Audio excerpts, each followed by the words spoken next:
কোনো মানুষের যৌবন যদি নষ্ট হয়ে যায়, কোরআন শরীফে এই শব্দটা আল্লাহ 8 বার নিয়েছেন। কয়বার?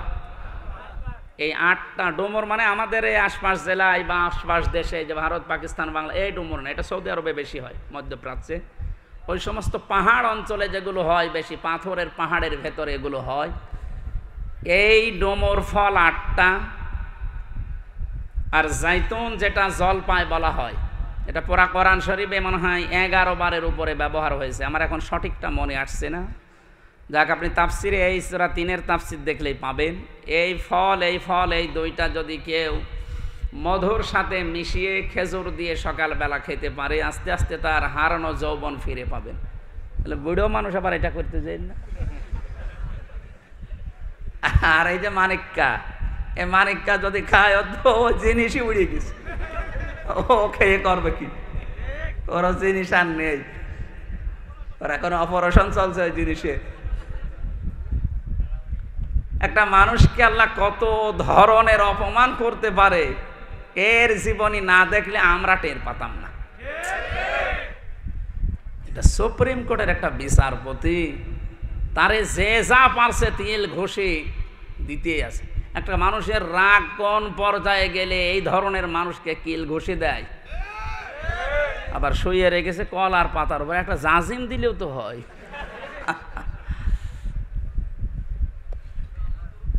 এই দেখেন এখানে বড় কবিরাজ বসে আছে, হাফেজ মাওলানা আলহাজ আব্দুল জলিল, উনি অনেক বড় কবিরাজ, আপনাদের এলাকায় থাকে, কোন জায়গায় জানো? আল্লাহ রাব্বুল আলামিন 3 জাইতুন এগুলোর কসম কেটে কিছু গুরুত্বপূর্ণ জিনিস আমাদের দৃষ্টি আকর্ষণ করেছেন। ওয়াত্তিনি ওয়াজ-জাইতুনি ওয়া তুরি সিনিনা ওয়া হাদাল বালাদিল আমিন। এই যে জাইতুন যে শব্দটা আমি তাফসিরের ভেতরে পেয়েছি ইবনে কাসিরে, হযরতে মুসা আলাইহিস সালাম, হযরতে ঈসা নবী আলাইহিস সালাম, এই যে মসজিদ নিয়ে এখনো পর্যন্ত গন্ডগোল থামে না, বাইতুল মুকাদ্দাস, ওখানে যে মসজিদ আছে এই মসজিদের নাম হচ্ছে জাইতুন। কোন কোন তাফসিরে পেয়েছি আল্লাহ এই সমস্ত কথা কসম দিয়ে দিয়ে বলছিলেন। ওয়াত্তিন এর আগে ওয়া আছে, এটা ওয়ায়ে কসমিয়া। এখানে শিক্ষা কি? আমি যতগুলো তাফসিরে এই ওয়ার সাথে মিলিয়েছি, মুফাসসিরিন ইকরাম লিখেছেন আল্লাহ কসম দিয়েছেন কেন? কারণ যে বিষয়টা উনি বোঝাতে চাচ্ছেন ওই বিষয়টা মানুষের জীবনের সাথে সম্পর্কিত। যে বিষয়ের সাথে সম্পর্কিত আলোচনা আল্লাহ করতে চান ওই বিষয়ের কসম আল্লাহ আগে দেন। মানুষের জীবনের সম্পর্ক যেহেতু সময়ের সাথে, এই জন্য সময়ের কসম দেওয়ার আগে আল্লাহ ওয়া ব্যবহার করেছেন, ওয়াল আসরে, সময়ের কসম। যে বিষয়টা আমি আবার বলছি, উনি যেটা জানাতে চায় ওই বিষয়টার আগে উনি কসম করেন মানুষকে সতর্ক করার জন্যে। আমরাও তো দুনিয়ায় কসম করি বা করব কার নামে? আল্লাহর চাইতে বড় যেহেতু আর কেউ নেই, এই জন্য আমাদের কসম করা লাগবে শুধুমাত্র আল্লাহর নামে, তাছাড়া আর কারো নামে কসম করা জায়েজ নেই। কিন্তু উনি যেহেতু বড়, ওনার চাইতে আর কেউ বড় নেই, ওনারও তো কসম করা লাগছে। উনি কসম করেন তখন এইটা দেখে যে আমি কি বলতে চাই ওই বিষয়টা আগে নিয়ে এসে কসম কাটেন। আল্লাহ পাক এখানে যে কথাগুলো বলতে চাবেন তার আগে এই কসমগুলো দিচ্ছেন মানুষের জীবনের সাথে, এগুলোর সম্পর্ক। 3 মানুষের শরীরের জন্য জাইতুন, মানুষের শরীরের জন্য ওয়া তুরি সিনিনা ওয়া হাদাল বালাদিল আমিন। এই যে তুরি সিনিন, সিনাই পর্বতের কসম। এই সিনাই পর্বতে যে ঘাসগুলো জন্ম নেয় এটা মানুষের শরীরের বহু রোগের উপশম এর ভেতরে আল্লাহ রেখে দিয়েছেন। এই জন্য দুনিয়ায় যত রোগ আছে প্রতিটি রোগের ঔষধ আল্লাহ এই গাছ গাছড়া লতা পাতা এর ভেতরে আছে। এনার মতো খুঁজে বের করা লাগবে। হযরতে মুসা আলাইহিস সালামের ঘটনা পড়লাম এই জায়গায়, তাফসীর আকারে কথা বলছি, এই জন্যে থেমে থেমে বলছি, আমি সুর দিচ্ছি না। কোরআনে কারিমে হযরত মুসা আলাইহিস সালামকে আল্লাহ 40 জন নিয়ে গিয়েছিলেন কথা বলার জন্যে। যেই ময়দানে তিনি কথা বলতেন ওই ময়দানটার নাম তুরে সিনাই পর্বত বলা হয়। আল্লাহ পাক নিজে তার সাথে কথা বলার কারণে নামটাই পাল্টিয়ে গেছে কালিমুল্লাহ। মুসার নাম কি? তিনি আল্লাহর সাথে কথা বলতেন। হযরতে মুসা আলাইহিস সালাম যে 40 জন নিয়ে গিয়েছিলেন, এটা এত ঘাড় তেড়া ছিল ওরা মুসা নবী কথা বলে বের হয়ে যখন আসে বলে না তোমার এই কথা আমরা বিশ্বাস করতে পারি, আমরা আল্লাহকে দেখতে চাই। আল্লাহ পাকের কাছে হযরতে মুসা আর যে জানালেন আল্লাহ এরা তো তোমাকে দেখতে চাই। আল্লাহ সাপ বলেছিলেন লাং তারানি, সম্ভব না। শুধু তারানি বললে অর্থ হয়ে যেত, লাং দিলেন কেন?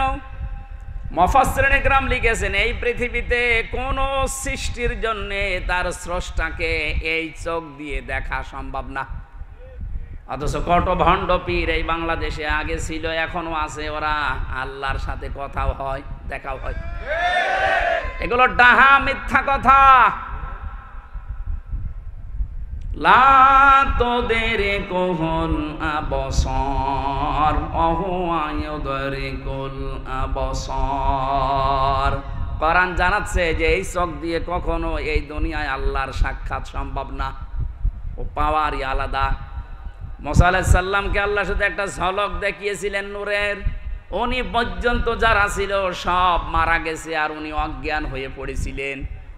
জ্ঞান ফেরার পরে বলে আল্লাহ একটা ক্ষতি হয়ে গেল আমার, এমনি জাতির লোকের আমারে মানতে চায় না, আর এদের ভেতর থেকে আমি নকিব প্রতিনিধি দলপতি এদেরকে নিয়ে এসেছিলাম মাথা মাথা দেখে দেখে, আর এরা এখন মারা গেল। আমি যদি এখন ফিরে যাই আমার দাওয়াত তো নেওয়া দূরের কথা, আমার এলাকায় ঢুকতেই দেবে না, দয়া করে এদের আবার তুমি জিন্দা করে দাও। আল্লাহ পাকের সাথে মুসা নবী যেখানে কথা বলতেন ওই জায়গাটার নামের কসম আল্লাহ দিচ্ছেন, ওয়াতুরি সিনিনা ওয়া হাযাল বালাদিল আমিন। হে নবী এই যে নিরাপদ শহর মক্কা এর কসম দিলাম। কেন জানেন? কারণ তামাম পৃথিবীকে আমি আল্লাহ মক্কা নগরের মতো নিরাপত্তা দিয়ে ঢেকে রাখতে চাই। বিশ্বনবীকে যেদিন বিদায় করার জন্য আবু জেহেল সংসদে আইন পাশ করেছিল রানুন্ন দোয়ায়, ওই দিন মুহাম্মদুর রাসূলুল্লাহকে আল্লাহ উনি যখন বিদায় নিয়ে যাবেন যে পাহাড়ের কাছে তাকিয়েছিলেন কাবা শরীফের দিকে, যে কাবা তোর কাছে থাকার খেদমত করার বড় আশা আমার ছিল, কিন্তু তোর নিষ্ঠুর সন্তানরা আমরা থাকতে দিল না, আমি আবার আসব। সেই সময় আল্লাহ আয়াতগুলো জানিয়েছিলেন, লা উকসিমু বিহাদাল বালাদ ওয়া আনতা হিল্লুম বিহাদাল বালাদ। আল্লাহ পাক বলেন এই নিরাপদ শহর মক্কার কসম, হে নবী আপনাকে আমি বলছি ওয়া আনতা হিল্লুম বিহাদাল বালাদ, আপনি এই নগরের বৈধ নাগরিক। এ বাংলাদেশে যারা জন্ম নিয়েছে তারা এই দেশের নাগরিক। এখানে সংখ্যা লঘু সংখ্যা গুরু বলে কিচ্ছু নেই, এগুলো সব ওই মুশরিকদের বানানো কথা। কে বলেছে আপনি সংখ্যালঘু? 96% এই দেশে মুসলমান আমরা আছি, আপনি 4% হলেও তো আছেন। জন্ম যেহেতু এই ভূখণ্ডে আপনার, আপনিও আপনার পরিবার, এই দেশে আমরা সব যারা জন্ম নিয়েছি তারা একটা পরিবার, দেশের বৈধ নাগরিক। বৈধ নাগরিককে যারা অবৈধ ঘোষণা দিয়ে দেশ থেকে তাড়িয়ে দিতে চায়, নিষিদ্ধ করতে চায়, এই মানুষগুলো কোরআনে কারিমের সূরা বালাদের ভাষায় তারাই নিজেরাই অবৈধ। এজন্য বৈধ জিনিসকে যারা ঘোষণা দিয়েছিল অবৈধ, 5 দিনের মাথায় আল্লাহ তাদেরকে অবৈধ বানিয়ে দিয়েছে। আমি মনে হয় বেশি বলে ফেললাম। কেন আল্লাহ মক্কা নগরের কসম দিলেন আর বললেন বালাদিল আমিন, এটা নিরাপদ শহর? কোরআনে কারিমের বহু জায়গায় আল্লাহ এই আয়াতটার ব্যাখ্যা দিয়েছেন।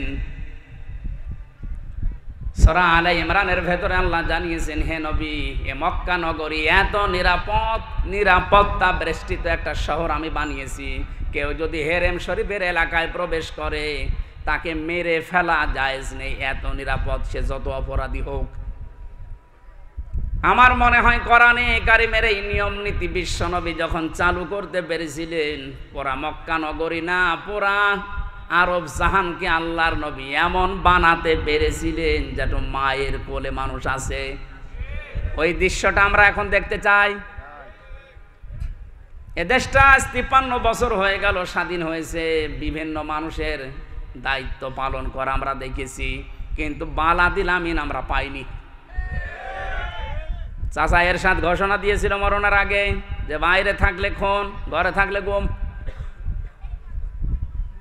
আল্লাহ পাক বলেন না, আমার আইনগুলো যদি সত্যি চালু করতে পারো, আমিও তোমাদের পৃথিবীর যে জায়গায় চালু হবে ওই জায়গাটা বালাদিল আমিন বানিয়ে দেব। 53 বছরে যেহেতু আমরা দেখেছি, বাবা চালিয়েছে, স্বামী চালিয়েছে, চাচা চালিয়েছে, বোন চালিয়েছে, ভাবিও চালিয়েছে। এখন শুধু দেখতে বাকি আছে যে কোরআন দিয়ে চললে দেশটা কেমন দেখা যায়। বালাদিল আমিন যদি সত্যি দেখতে চান, আল্লাহর কসম দিয়ে আমি বলতে পারি, কোরআনের নিয়ম নীতি যেগুলো আছে 500 আয়াত শরীয়তের বিধান, কয়টা? এর ভেতরে সংসদে কায়েম করার মতো আছে 73টা। কয়টা? এই 73টা ধারা যদি সত্যি আমরা কায়েম করে দিতে পারি, সারা বাংলাদেশটা আমার আল্লাহ বালাদিল আমিন বানিয়ে দেবেন। বিশ্বাস যদি না হয় আপনি কায়েম করে দেখেন। জামাত ইসলামের আমির কয়েকদিন আগে ঘোষণা দিয়েছে যে যারা ইসলামী আন্দোলনকে যারা মনে করেন যে ইসলাম ক্ষমতায় গেলে মেয়েদেরকে বন্দি করে রাখবে, জুজুর ভয় দেখাচ্ছেন, আমাদেরকে আপনি ওই জায়গায় বসিয়ে দেখেন, 5 বছরের ভেতরে বাংলাদেশের প্রত্যেকটা মহিলা বলতে বাধ্য হবে যে কিয়ামত পর্যন্ত এরা যেন আর না যায়। মুজদালিফায় যারা সারা রাত কাটায়, আমার পাশে যুবতী মেয়ে ঘুমিয়ে আছে, তাকানো তো দূরের কথা, মনের ভেতরে ধারণাও আসে না যে এখানে পাকিস্তানের সুন্দরী মেয়েরা, সৌদি আরবের সুন্দরী মেয়ে আমার পাশে ঘুমিয়ে আছে। কেন? কারণ আল্লাহর আইন চলছে। কার আইন? ওখানে কোনো পাহারাদার নেই, কোনো বেড়া দেওয়া নেই, কোনো দেওয়াল নেই, কেউ নেই, শুধু আল্লাহ। হাজার হাজার লক্ষ লক্ষ মানুষেরা চাটিয়াল ময়দানে পড়ে আছে। নিজে পরীক্ষিত, নিজে দেখে আসলাম। হাসি যদি এখানে থাকে জিজ্ঞাসা করেন, তারা দেখে যে হাসি না, এটা জিজ্ঞাসা করেন। ওইটা আমরা চাই যে বালাদিল আমিন হিসাবে দেশে ঢাকা শহর থেকে কুষ্টিয়া পর্যন্ত 250 কিলোমিটার একটা মেয়ে, যুবতী মেয়ে হেঁটে চলে যাবে, আল্লাহর ভয় ছাড়া ওর মনের ভেতর কোনো ভয় থাকবে না। শ্রদ্ধাভাজন ব্যক্তিবর্গ যারা আমরা এসেছি, নিয়ামতের শুকরিয়া আদায় অনেক দিন পর্যন্ত শুনছি যে নিয়ামতের শুকরিয়া কিভাবে আদায় করা লাগে, আলহামদুলিল্লাহ বলবেন, হয়ে যাবে না। কোরআন এভাবে আমাদেরকে শিক্ষা দিচ্ছে না।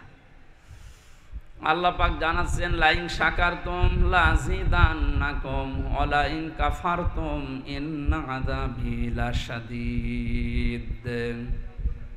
সূরা ইব্রাহিমের 7 নম্বর আয়াতে আল্লাহ জানিয়েছেন, যদি নিয়ামতের শুকরিয়া আদায় করো, আমি আল্লাহ নিয়ামত বৃদ্ধি করে দেব, বাড়িয়ে দেব।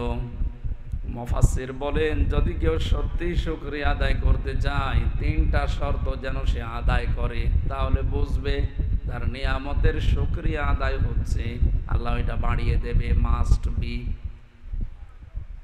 এই যে লাযিদান্নাকুম, লামে তাকিদ নুনে সাকিলা, আল্লাহ গ্যারান্টি দিচ্ছেন। এত বড় গুরুত্ব দিয়ে আল্লাহ কোরআনে কারিমে খুব কম কথাই বলেছেন। খুব বেশি গুরুত্বপূর্ণ না হলে 2 বার আল্লাহ তাকিদ দিতেন না। সুতরাং শুকরিয়া আদায়ের মাধ্যমে এতদিন যেটা জেনেছেন যে টুটি পর্যন্ত খেয়ে একেবারে ঢেকর জুড়ে বললেন আলহামদুলিল্লাহ, হয়ে গেল না, এটা একটা বাক্য। এটা কি?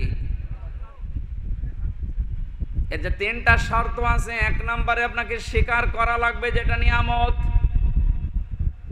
এই যে মুক্ত জীবনে এখন সবার সামনে কোরআনের ওপেন যে কথাগুলো আছে, আল্লাহ যে ফোর্সে বলতে বলেছেন ওইভাবে আমরা এখন বলতে পারছি, এটা যে কত বড় নিয়ামত, 15-20 দিন আগেও আপনি এভাবে পাননি।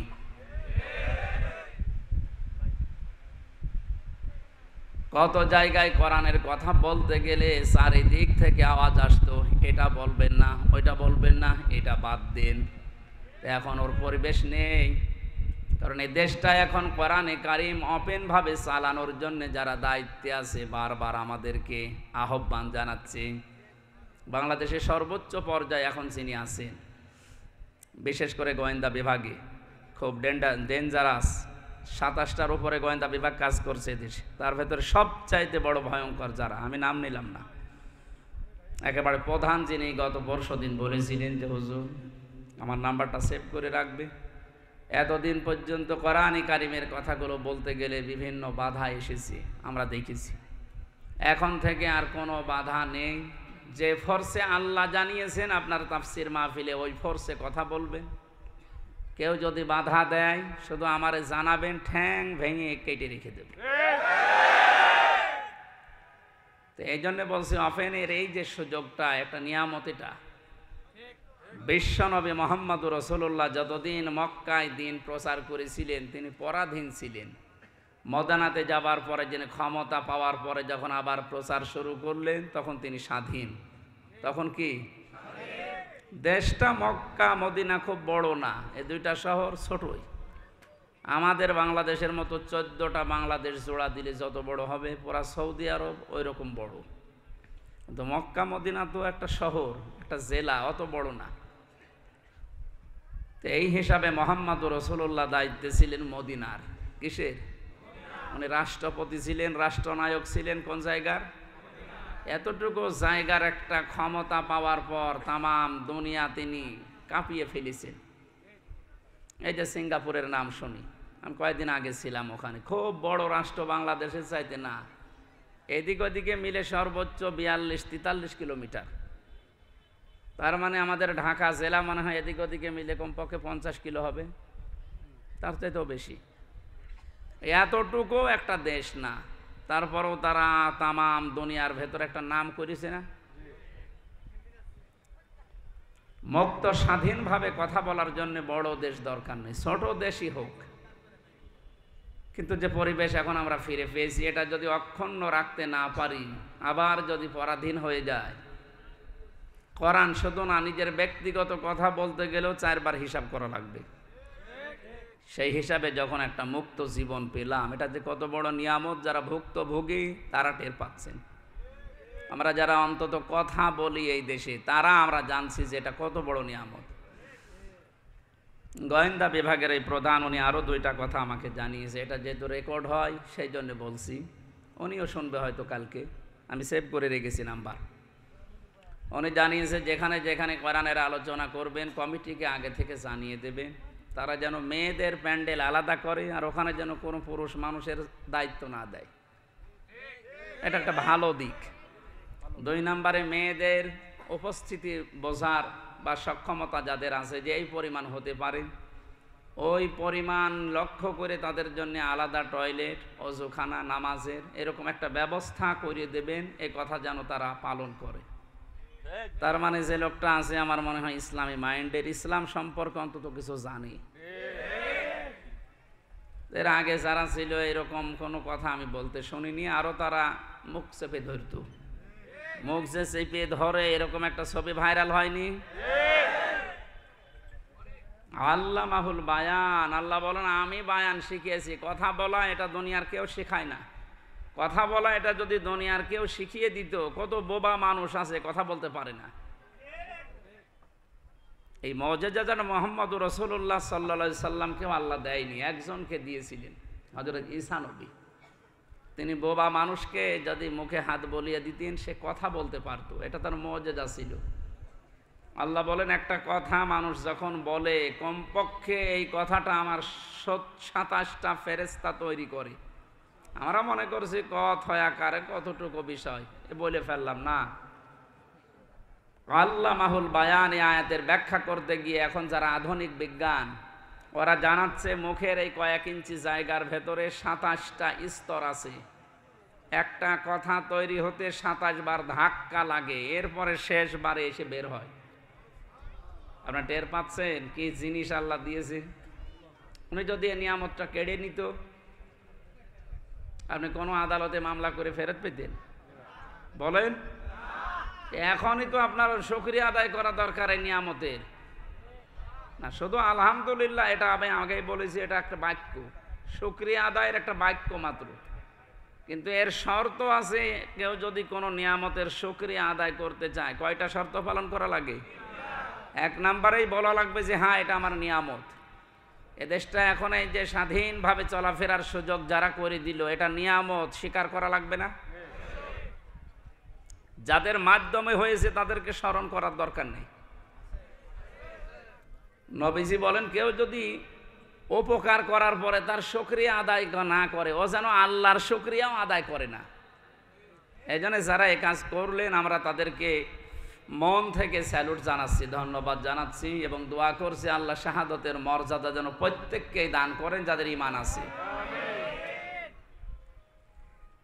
ঢাকাবাসী 2 নম্বরে, ওই নিয়ামতটা সামনে আসার পরে মনের ভেতরে একটা আলাদা শান্তি আপনি পাবেন।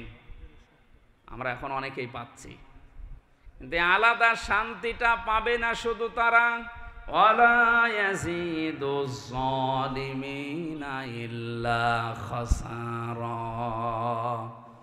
জালেম যারা, তারা কোনো নিয়ামত পাওয়ার পরে শুকরিয়া আদায় করার জন্য মনে আনন্দ পাবে না, ওদের শুধু ক্ষতি বৃদ্ধি হতে থাকবে।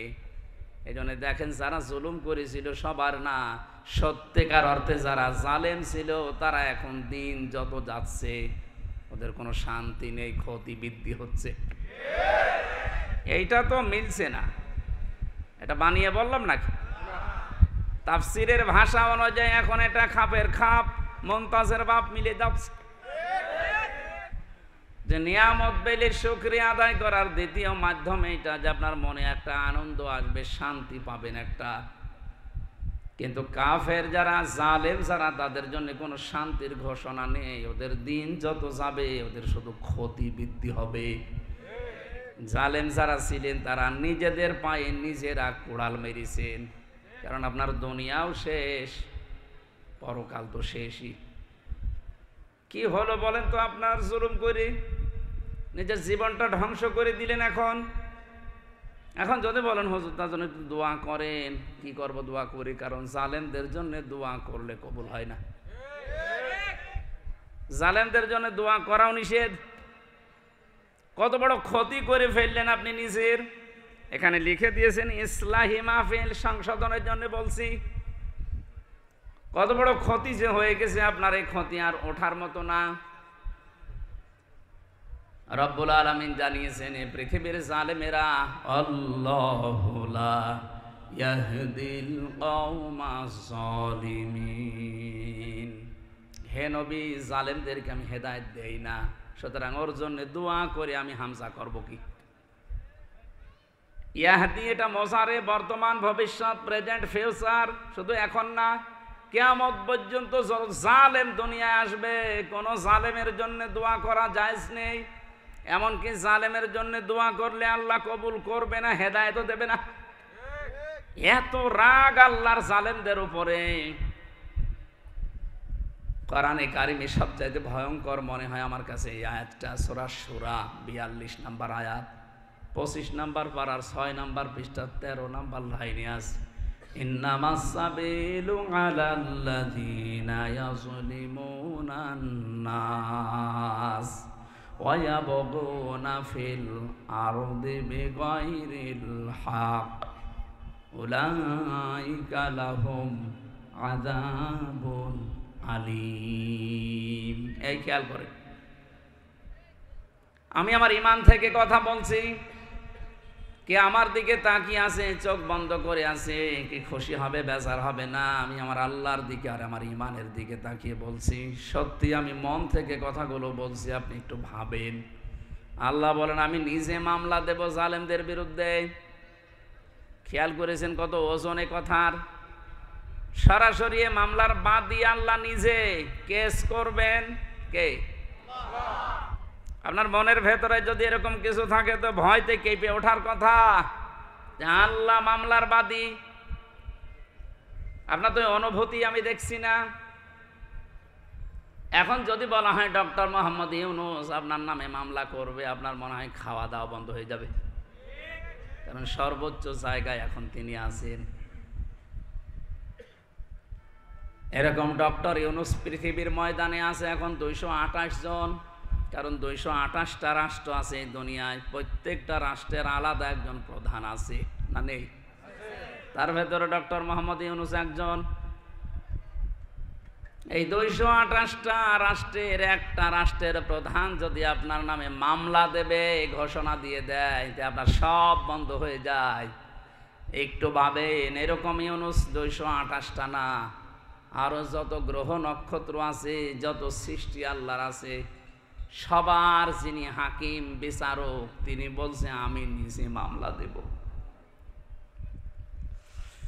ইন্নামাস সাবিলু আলাল্লাযিনা ইয়াজলিমুনান নাস, কাদের বিরুদ্ধে? ইয়াজলিমুনান নাস। ইয়াজলিমুনা এটা মজারে বর্তমান ভবিষ্যৎ, প্রেজেন্ট ফিউচার। নাস মানে মানুষ, যারা মানুষের উপরে জুলুম করেছে এবং করবে। এবার তাম পৃথিবীর সাথে আয়াতটা মিলান। জালেম যারা, তারা হামজার মামলার আসামি না আল্লাহর? কি মনে হচ্ছে বলেন তো? আল্লাহ নিজে মামলা দিচ্ছে, অথচ নিজেই বিচারক তিনি। আলাইসাল্লাহু বিআহকামিল হাকিমিন, সব চাইতে বড় বিচারপতি কে? উনি নিজেই বিচারক, নিজেই মামলা দিচ্ছে, রায় তো উনি দেবে। আপনার কি মনে হয় যে আপনার পক্ষে রায় আসবে? বাদী যিনি, তিনি নিজে বিচারপতি, তিনি মামলা দিচ্ছে নিজে, রায় দেবেন তিনি। কি হচ্ছে এবার বলেন জালেমদের? কত খারাপ বদনসিব, কপাল খারাপ ওই জালেমদের, যারা জুলুম করেছে দুনিয়ায়, এখনো করছে। 2 নম্বরে কাদের বিরুদ্ধে আল্লাহর মামলা?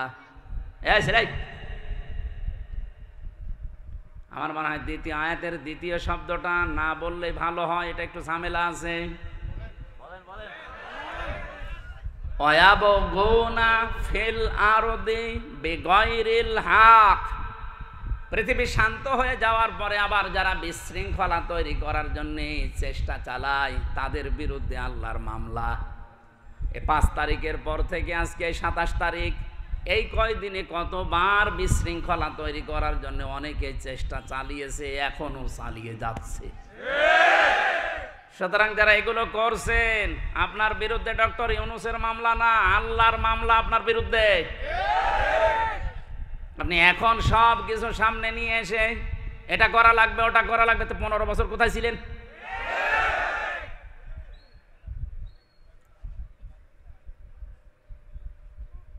আমার যদি শব্দের অর্থ ভুল হয়, যদি আলেম থাকেন একটু বলে দেন। ওয়ায়াবগুনা ফিল আরদি বিগাইরিল হক, পৃথিবীর ময়দানে যারা অন্যায়ভাবে বিশৃঙ্খলা করার জন্য বিভিন্ন মাধ্যম তালাশ করে বেড়ায়। দেখেন তো, মাঝে মাঝে এক একটা ইস্যু তৈরি করে মাধ্যম তালাশ করে খালি কি করে বিশৃঙ্খলা তৈরি করা যায়, চেষ্টা চালিয়েই যাচ্ছে। তাদের জন্য আল্লাহর ঘোষণা, উলাইকা লাহুম আযাবুন আলীম, যন্ত্রণাদায়ক শাস্তি তার জন্য আমি দুনিয়ার আখিরাতে রেডি করে রাখছি। কোরআনে কারিমের কিছু মানবেন আর কিছু মানবেন না, তাদের জন্য সতর্ক বার্তা এই সূরা বাকারা 1 নম্বর পারা 12 নম্বর পৃষ্ঠা 7 নম্বর লাইনের 85 নম্বর আয়াতে আছে। আল্লাহ পাক বলেন, আফাতুমিনুনা বিবাযিল কিতাবি ওয়া তাকফুরুনা বিবায ফামা জাযাউ মান ইয়াফআলু যালিকা মিনকুম ইল্লা খিজিয়ুন ফিল হায়াতিদ দুনিয়া ওয়া ইয়াউমাল কিয়ামাতি ইউরাদ্দুনা ইলা আশাদ্দিল আযাব ওমাল্লাহু বিগাফিলিন আম্মা তা'মালুন। এ পৃথিবীতে লাঞ্ছনা, গঞ্জনা, অপমান, অপদস্থ, কলার পাতায় শুয়ে থাকা লাগবে তাদের জন্যে যারা কোরআনের কিছু বিশ্বাস করে আর কিছু মানতে চায় না। এরকম মানুষ বাংলাদেশে ছিল, ছিল মানে এখানেও আছে। ওদেরকে কোরআনের নামাজের কথা বললে ঠিক আছে, কিন্তু নামাজের শিক্ষায় ওরা নেই। নামাজ পড়তে বলবেন, তাহাজ্জুদ মিলে 6 ওয়াক্ত পড়বে, কিন্তু নামাজের যে 27টা শিক্ষা একটা বলতে শুরু করে, তখন বলবে এটা রাজনীতি। নামাজের প্রথম শিক্ষা কি? এই যে কাতার সোজা করো, ইমাম সাহেব বলে না বারবার? আমি তো কাবায় যতবার নামাজ পড়েছি, কাবার ইমাম, মসজিদে নববীর ইমাম বারবার একামত হয়ে যাওয়ার পরেই মাইকে ঘোষণা দেয় আরবিতে, বাংলা হচ্ছে কাতার সোজা করো, এই কাতার সোজা করো, 3 বার বলে। ওই সময় বুঝি নাই 16 সালে, এখন টের পাচ্ছি যেটার গুরুত্ব কি। কেন বারবার 5 ওয়াক্ত নামাজের আগে কথা বলা লাগবে ইমাম সাহেবের, তাও একামত হয়ে যাওয়ার পরে? এই জন্যে বারবার এ কথা নবীজি জানিয়েছেন, যেন কাতার যদি সোজা না থাকে, যার জন্য কাতার বাঁকা হবে, সেই লোকটা হেদায়েত থেকে চিরবঞ্চিত হয়ে যাবে। এতটুকু শেষ না ব্যাখ্যা? 2 নম্বর, কাতার সোজা করার ভেতরে যে একতা, ঐক্যবদ্ধ মানুষ, যেভাবে কাতারের ভেতরে কোনো দল মত রাখে না যে এখানে সবাই এক, কারণ এখানে আল্লাহর বিধান পালন করা হবে। কয়টা? হ্যাঁ, না না, আল্লাহর বিধান এখানে পালন করা হবে একটা, তার নাম সেজদা। নাম কি? সেজদা দেওয়ার জন্যই তো এত আয়োজন, নাকি অন্য কোনো উদ্দেশ্য আছে? সেজদা দেওয়ার জন্যই মানুষের এত আয়োজন। বিশাল মসজিদ বানিয়েছে, হচ্ছে না। আবার শুনলাম যে 2 তলা করবে, ওই যে গাছতলায় বাসতলায়, ওখানেও নাকি মানুষ বৃষ্টির ভেতরে নামাজ পড়ে। কি গুরুত্ব দিয়ে 2 তলা মসজিদ বানাচ্ছে, মানুষ যেন কষ্ট না পায়। 5 ওয়াক্ত আযান দেওয়ার জন্য আলাদা একজন মুয়াজ্জিন আছে, এটা পরিষ্কারের জন্য খাদেম আছে, টয়লেট এবং ওযুখানার জন্য আলাদা ক্লিনার আছে, আলাদা। 5 ওয়াক্ত নামাজ পড়ানোর জন্য একজন ইমাম আছে, জমা পড়াবে আর একজন খতিব আছে। এত আয়োজন করে উদ্দেশ্য আল্লাহর একটা বিধান এখানে পালন করা হয়, তার নাম সেজদা। নাম কি? এবার আপনার বিবেককে বলেন তো, একটা বিধান পালন করতে গিয়ে যদি এত আয়োজন করা লাগে, বারবার বলা লাগে, তাহলে এর বাইরে কত আয়োজন আছে আমাদের পরিবার, সমাজ, রাষ্ট্রীয় জীবনে বলেন। এখানে মাত্র একটা বিধান, কোরআনে এরকম বিধান আছে 500। কয়টা? একটা বাদ দিলে এখনো থাকছে কয়টা? যে 499টা এখন তো আর মসজিদে নেই, বাকিগুলো সব বাইরে। এখানে একটা পালন করতে যদি সব এক হয়ে যেতে পারেন, কাঁধে কাঁধ মিলিয়ে, পায়ের গোড়ালির সাথে গোড়ালি মিলিয়ে সব এক, এখন পালন হবে আল্লাহর বিধান। এই শিক্ষাটা আল্লাহ চায় যে আপনি বাইরে নিয়ে যান। এরকম 499টা বিধান এখন পরিবার, সমাজ, রাষ্ট্রে আছে। ওইগুলো মানতে গিয়ে যদি কেউ বাধা দেয়, তখন আর কেউ নেই, সব আমরা এক। এই শিক্ষাটা আপনি নিতে চান না, তখন বলেন না ওইটা আমার দলের লোক না, ওইটা রাজনীতি, ওইটা জঙ্গির কাজ, ও ঝামেলায় আমি নেই। আমি শুধু আছি কি, লা ইলাহা ইল্লাল্লাহ, কাউকে কিছু বলবো না, যে যা করছে করুক গা। এই নামাজের কথা বললে তাও তো আপনি একটু হালকা পাতলা মানেন, রোজার কথা বললো হালকা পাতলা মানেন, কিন্তু এই পৃথিবীতে ওই 499টা বিধানও যে দরকার, ওই কথাগুলো বলতে গেলে তখন আপনি বলেন এইটা রাজনীতি, এইটা রাষ্ট্রের ব্যাপার। আপনি তো কোরআন বোঝেননি, কোরআন ডিপলি ভাবে নিজে বোঝেনও না। যারা ডিপলি বোঝে তারা বোঝাতে চাইলে আপনি মানেনও না। আপনি তো আবু জেহেল ছাড়া কিছু না। খেয়াল করেন তো, কিছু মানলেন, কোরআনের কথা বিশ্বাসও করলেন, আর কিছু মানেনও না, বিশ্বাসও করেন আর উল্টাপাল্টা ধারণা করেন আয়াতগুলোর উপরে, আপনার কি হবে?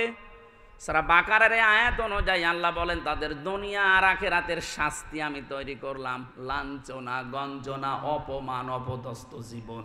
এখন হাড়ে হাড়ে টের পাচ্ছি না আমরা। এতটুকু আল্লাহ শেষ করে দিতে পারতেন, পরের শব্দ তো আরো কঠিন। ওয়ায়াউমাল কিয়ামাতি ইউরাদ্দুনা ইলা আশাদ্দিল আযাব। যারা তাফসীর বসে জিজ্ঞাসা করেন, আশাদ্দুন ইসমে তাফসীল, সুপারলেটিভ ডিগ্রি, এটা ভয়ঙ্কর শব্দ। আল্লাহ বলেন মরণের পরে আমি কিয়ামতের ময়দানের দিকে কঠিন আযাব যেখানে সেখানে নিয়ে যাব।